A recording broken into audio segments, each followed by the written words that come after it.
club is officially packed. Okay, guys, we've got over 1,000 subs. So, for everybody in the club, thank you so much. I love and appreciate you, and your support means the world to me. It really does. So to keep the party jumping, I decided we're gonna have a little bonfire tonight and read some campfire stories brought to you by Reddit. So gather around the fire, kids, so we can sing the campfire song. Let's go around the campfire and sing our campfire song.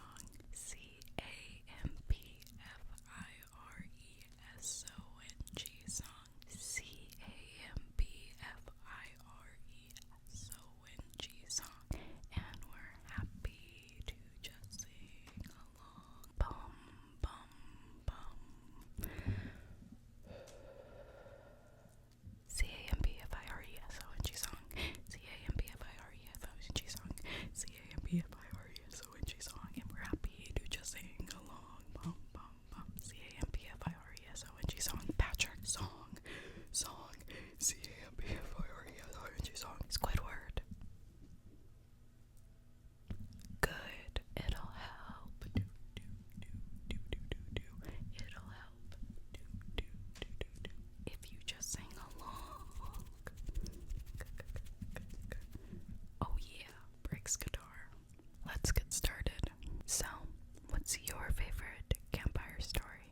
I worked as a camp counselor for a few summers and had a great signature ghost story. I don't remember too many of the details, but the gist was there was some ghost who would kill you unless you gave him 2 of your teeth and told him 2 other names of people to kill. It was a fine story, but the real kicker came at the end of the night when all my baby teeth had been replaced with adult teeth. 2 of them never came in and were missing. For a few years, I had a retainer with 2 fake teeth to fill in the gaps. I know about that life. That was me my freshman year of college and my last year of high school. Before sending the kids off to bed, I would pop out the retainer in secret and give them a big old toothy smile. Scared the absolute bejesus out of the little buggers every time. I don't really know the name for this, but besides the ones you hear in elementary school, like the black box and the one with the girl and the dog, this is the one that I know best that's actually scary. Wait, what's the story Black Box? I don't think I've heard that one. I've heard the one with the dog and that one. Old childhood fear unlocked. A group of hikers were wandering through the woods looking for a place to stay at night. When they came across a small cabin, they all decided to stay the night inside. Seeing as there was no one there, inside the cabin is decorated with paintings of what seemed to be members of the family that used to own the cabin. The hikers spend the night looking at the paintings and making fun of how wonky they looked. In the morning, one wakes up to see the cabin full of morning light and looks around. The paintings are gone in their place. Windows. Okay. Gosh, let's see if I can recall it correctly. There was a body of a fairly large person once found in the woods. They were quickly killed, and there was nothing extremely off about the scene, except he had half of his pointer, ring, and pinky finger all missing from his left hand. No one could find the missing fingers, and they never found any clues. A few weeks later, another body was found. Another man who was a bit smaller than the previous guy. Same situation, quickly killed, and 3 fingers missing all from his left hand, and still no clues. A few more weeks went by, and this time it was a woman who was found. Smaller than the second guy, same fingers missing from the same hand. This went on for a while with the victims getting smaller and smaller until it was a kid's body being found. One teenager's body, though, only had the ring finger and pinky removed. The police found a fingerprint at this crime scene, and they found it matched the prints from a theft record from a previous victim. The guy telling the story then told the kids that the killer was searching to replace trace his fingers, and so far he had yet to see if the fingers of children their age would fit. He took off his gloves, showing that he had a scarred pointer finger and was missing half his ring and pinky finger, and then lunged at the kids while screaming. He later told the kids he lost the two in a work accident, and doctors were able to save his mangled pointer finger. He told this story every year at camp. I would have never came back the next year. That's genius, though. It's pretty simple, and I will not drag it out. So here it goes. One day my neighbor walked over into my backyard. It's pretty simple, and I will not drag it out. So here it goes. One day my neighbor walked over to my backyard while I was in my garden. He looked disheveled and was wearing pajamas. When I stood up, I noticed his eyes were sunken in, and it looked as if he had lost a lot of weight.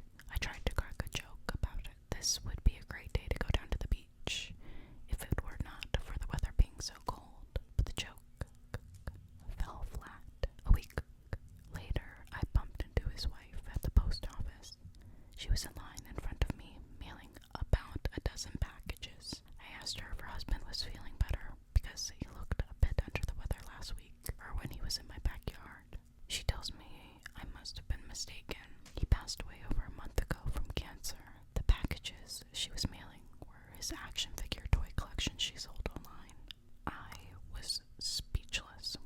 Was I crazy? Maybe I did misjudge the weekend I thought I saw him. Then I really thought hard. I did not remember him saying anything to me. I did remember telling him the joke and it falling flat. I assumed I wasn't funny, and that's why he didn't laugh. Or maybe he couldn't, because it may have just been his spirit. When I returned home from the post office, I immediately started telling my wife about our neighbor. But before I could get out, he had passed away from cancer. She says, "Oh yeah, I saw you guys talking last weekend." And then I tell her about seeing his wife at the post office being told about his passing. So we go to our security camera and play back. Excuse me, I had to die and come back for a second. And play back the video from the week before. It's clear in the video that I do stand up. It's obvious I'm acknowledging the presence of someone and have a brief conversation. And then I go back to tending to my garden. But on the video the entire time, I was the only person in my backyard. I lived in this house as a child that was rumored to have had a family murdered there. I was around 10 at the time. We used to see stuff here and there, someone running past our peripheral, etc. I even thought I saw a little girl at the end of the hallway once, but did a double take and she was gone. Well, one week I kept having those falling dreams where you wake up right before you hit the ground, always waking up in a cold sweat. The last night this happened, I didn't immediately open my eyes, but instead heard a high-pitched cackle like a witch. When I finally came to, my blanket was hovering slightly above me, and in the corner of my closet is a little girl smiling at me. I pulled the covers over my head and eventually cried myself back to sleep. The best part of all of this is we all tried to tell my dad numerous times what we all witnessed in that house, but he never bought it. When we eventually moved, he had the power turned off for a few days before we were actually set to be out. And on the last night he was leaving, grabbing the last box, he said he heard a voice that sounded like his mother's, calling his name from the back of the house. My grandmother was still alive at the time, so it definitely wasn't her. He told me this years later and said at first he thought he was hearing one of our dogs before realizing they were all gone. Another person said, "I always liked the quick ones." There was a young girl playing in her room one day when she heard a voice that sounded like her mother's from the kitchen. "Sweetie, come down here." The little girl jumped up and ran out the door, where she suddenly ran into her mother at the top of the stairs. Her mother reached out and quickly covered her mouth so she couldn't make a sound. "Don't go down there. I heard it too," she said. My family had one called the man in the corn, or beans in the corn. There was once a hobo who was stealing ears of corn from a local man's garden. Food was hard to come by. Someone stealing which you're growing was especially frustrating. The man saw the hobo in the garden and figured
souls turned to one side, and then the outline of a body sank in the mud and soil. He realized he had killed the hobo, and the random beans that had fallen out of his pockets had sprouted along the way. My father had bought that particular farm during the war years, and he said for 20 years random beans would plant and show up in the field. Any bean plant that showed up in our garden was given the chance to grow. Any bean plant that showed up in our garden was given the chance to grow. And one year there was a bean that planted that wrapped around a cornstalk. My father did not harvest the corn ears on that plant. So, a story that I always tell around the campfire that I think is quite spooky is the legend of El Silbon, the whistling ghost. A Venezuelan folktale, but I have a tradition of telling it. Anyway, the legend goes that on cold, dark nights in remote places, especially in South America, a whistle can be heard coming down the road. At first, it'll seem loud, like it's right next to you, but as it passes, it begins to fade and get more and more quiet until it's almost gone. The trick is, as El Silbon's whistle gets louder, he's further away, and when he's right next to you, the whistle is very faint and sounds like it's far away. Once El Silbon is at your doorstep, he will sit down and begin to count the skulls of his victims, and you have to listen to him count every single skull, or one of your family members will die soon after and become one of his skulls. El Silbon is said to dress like a farmer with a large straw hat, torn clothes, ghostly aura, and a pale, dead face. It's not that scary, but it's interesting. I've posted this before. One year, a group of us went camping in Kearney, Ontario, where we always go camping. Wherever we go, we always form our tents in a big circle with the fire pit in the middle of us. We've been drinking, smoking a few joints, and a few of us tripping balls on shrooms. I want to be a part of your friend group, please. Where can I submit an application? First night we were there, this guy randomly walks in our circle, introduces himself. I can't remember the name he gave. He said that he was in the military and decided to take some vacation to camp a bit. He asked if he could join our fire, as it was getting late and he didn't buy any firewood. Being the friendly, stoned people that we are, we let him join our fire. He even pitched in some money for our firewood. The night went on and we were all having a good time. One by one, our group started heading off to bed, me being either the second or third. I remember waking up to the sound of someone talking and the fire being started. It was 4 in the morning. I peeped out my tent and saw the random dude just sitting there on the log by the fire, talking to himself. Still tripping on shrooms, I thought to myself, I am in no condition to deal with this, and chalked it up to me just tripping out. I wake up the next day and everyone is still alive, thankfully, and the fire is smoldering. We look next to the campsite where the random was staying, and it was spotless. No garbage, no tracks in the soil around the campsite. No, nothing. We all started talking about him, just to be sure we all saw him. Through talking, we managed to figure out that he must not have slept at all. Last two of our group passed out after 3:30 a.m. The first person got up just after 6 a.m. and noticed he was gone.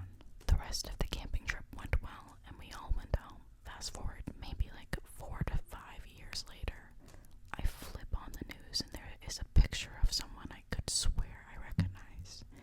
He was arrested for a bunch of crimes, including murder. Guess who it was? It was the random guy who joined our fire. I don't know why I remember his face, but I guess it was just some weird situation where my brain right-clicked and saved it as a JPEG in my brain. I hope I can recall it correctly.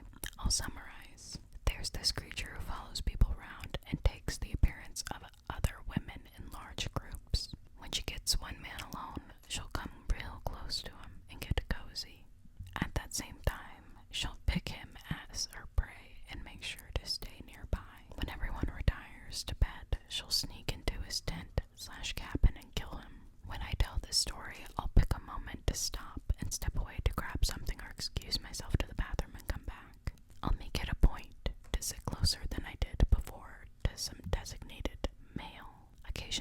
He's in on the joke with me, he'll wake up at some random time to scream as loud as humanly possible. It'll always be over something really arbitrary, like a thing looking like a snake or a night terror. Usually I'll be running that skit solo, and the eeriness of such a simple sequence of action is usually enough to put everyone on edge. This is short, but apparently in my mom's hometown there used to be this haunted house that would disappear and reappear every once in a while.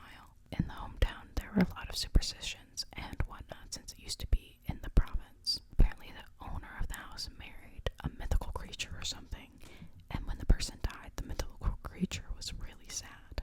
So sad that they couldn't clean the house. When the house looked abandoned, a bunch of high schoolers entered the home to loot the house or something. Either way, they get caught by the mythical creature and were killed because they were angry. After that, the mythical creature enchanted the house so that it only appears when they need to do something and disappears when they don't. Not much of a scary story, but my mom told us the story when we were camping once. This is going to be the last story. It's short and sweet. When I was in my teens, my mom told me about when we first moved into my stepdad's house. It was a very old cottage in the country that used to be the lodging for the vicar of the nearby chapel. Apparently most nights when I was 4 or 5, I could be heard talking to a boy who lived in the old-style lift-up school desks that was in my bedroom. Creeped out after a while, they got rid of the desk and I never spoke of the boy again. It gives me chills even just writing this. Actually, I lied. This one will be the last one. No special reason, I just scrolled and chose another random one. Not much of a story we told, just something that happened that still makes me wonder. We were camping in the woods at a spot I scouted with a bunch of friends.